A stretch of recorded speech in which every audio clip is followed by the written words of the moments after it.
Now that we have our MP1 hooked up to our satellite receiver and our receiver hooked up to our monitor, and we're on the configuration screen, it's time to align the dish.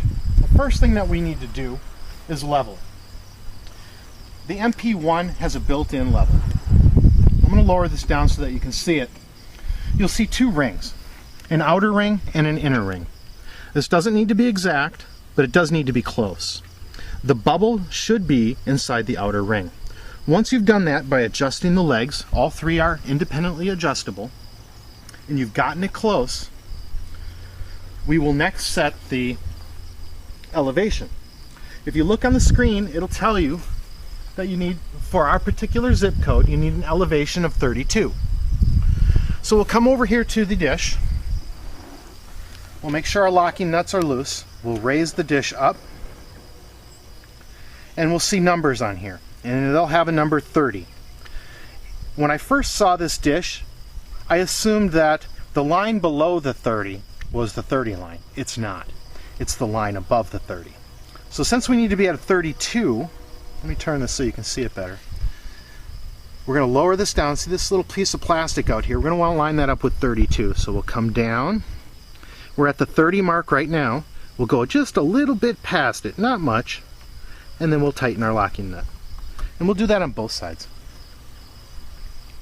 Now that we have that elevation set, now we're going to want to set the azimuth. And the azimuth is, which way is this thing pointing? Well, it does have a built-in compass. However, on our website, we sell a little bit larger compass, and they're relatively cheap. And what we're going to want to do is set our azimuth to 212. To do that, I'm going to try to hold this. I know it's a little bright and there's some reflections, but on here, and there's instructions, on here we're going to want to line this white mark up to 212. Once it's on 212, you'll see that here is your north side of the compass, and there's a red arrow underneath of it. We want that on top of the red arrow. So I'm going to hold this right up to the cone, and I'm going to rotate the MP1 until north is right inside there. And did you hear that? We just got a satellite lock. And get my hand out of the way. And we'll come over here and we'll take a look at what we have on the screen. Now, I know this is an ideal setup. I've got the TV out here, I can see it. Real life, you're probably going to have it in the camper, so this is going to be a two-man job. So, and it's really talking back and forth. The person telling you, yeah, I got a lock. And once you got a lock, you can see down here, it says locked on EchoStar 119 West. We know we're on the right satellite. We have a signal strength of 43. Not too good, but not too shabby. At least we got a lock. We're pointing at the right satellite. Now we just need to fine tune it.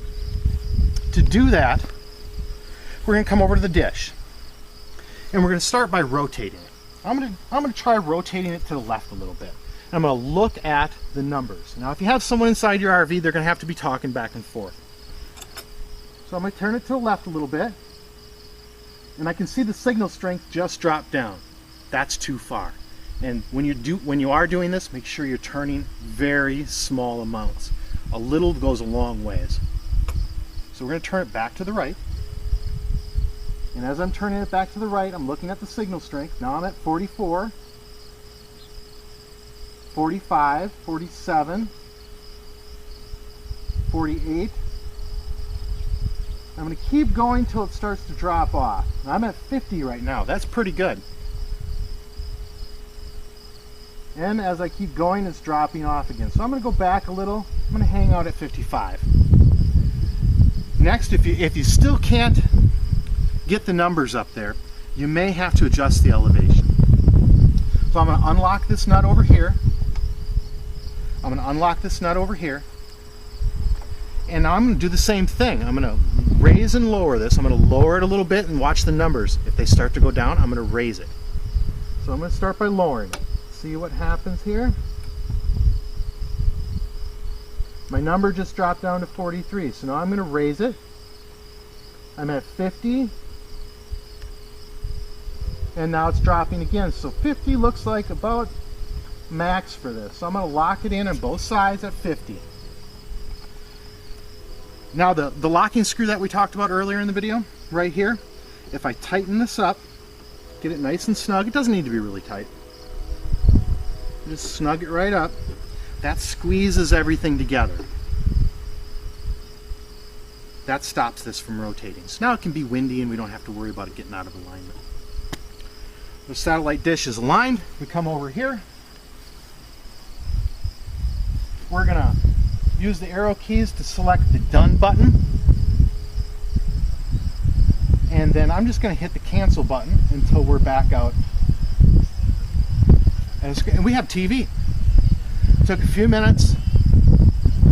It's pretty straightforward and easy after you've done it a couple times. Please be patient. Let me turn down this volume here a little bit. Please be patient while you're doing it. It does take a little tweaking, and after you've done it a few times, it goes by really fast. Now, there have been a few instances that after the receiver has been unplugged for a while, that even though you do have a lock and you go back out to the main menu, it says that it can't find the satellite. Even though you were in the configuration screen and it said it had a lock on it. What I do is I turn the unit off. I turn it off, I hit sat here, I hit the top power button, turn it off for a second, hit the power button again. It'll fire up and it'll come up with a screen. This one's not doing it right now because it's already got its program information, everything downloaded, the program guide. But it'll tell you that it's acquiring the satellite and then it will start to work. So don't forget to power cycle it if that happens to you. So after a few minutes, maybe 3, 4, 5 minutes, it's going to have the program guide in there, and you're ready to start watching TV. Now you'll probably want to keep the kids away from it, or pets on a leash, because any amount of movement on this, you're going to lose your satellite signal. That's about it. That's the Winegard MP1. It's a really nice unit. I like it compared to some of the other dishes, just for the fact that you can fold it up, close up the case, throw it in the camper, and you don't have all these pieces and parts. You don't have to worry about the dish getting dinged up and all that stuff. So it's a really nice unit, pretty quick to set up. I did this live. This is not staged. So take your time, small movements on the dish, and you're good to go. Thanks for visiting dishfromirv.com. Have a good day.